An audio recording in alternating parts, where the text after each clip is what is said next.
माझ्या इथे या भगिनीचे मिस्टर स्वर्गवासी झालेले आहेत आणि त्यांना मी हळदी कुंकू देते आहे।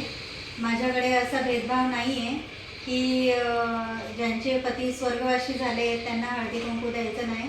गावाकडे बऱ्याच ठिकाणी अशा बायकांना म्हणजे ज्यांचे पती स्वर्गवासी झाले आहेत त्या भगिनींना कधीच हळदी कुंकवाला बोलवलं जात नाही आणि त्यांनाही हळदी कुंकू त्यांनाही हळदी कुंकू देऊ देत नाही।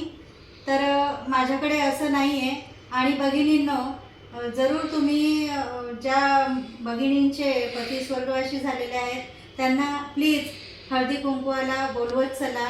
त्यांचंही मन आहे, त्यांनाही जगावंसं वाटतं, त्यांनाही नटावंसं मोडावंसं वाटतं, त्यांचंही जीव आहे, तेही एक माणूसच आहे।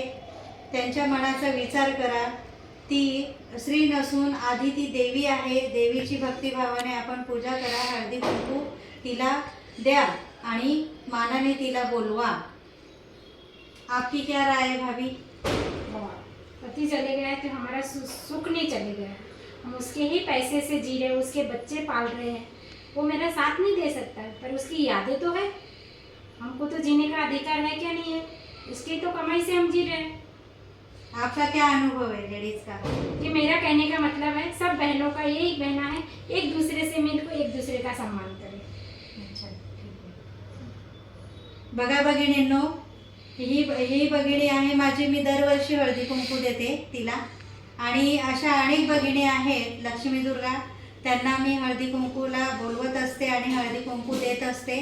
विशेष म्हणजे मी माझ्या घरी माझ्या सुनांनाही सांगितलेलं आहे आणि माझ्या सुनाही भेदभाव मानत नाही। माझ्या सुनाही ज्या लक्ष्मी दुर्गा भगिनी आहेत त्यांना हळदी कुंकू देतात, अगदी ओटी वगैरे भरणं सन्मानाने भरतात। त्याच्यामुळे तुम्हीही करावं आणि ओटी भरावी, हळदी कुंकू द्यावा। कुठेतरी हा बदल घडायला पाहिजे, व्हायला पाहिजे, कुठेतरी महिलांमध्ये जागरूकता यायला पाहिजे। अजूनही महिला जागृत झालेल्या नाही आहेत। बाकीच्या ज्या भगिनी आहेत लक्ष्मी दुर्गा, बाकी त्यांच्या मनाचा विचार केला गेला पाहिजे। नमस्कार।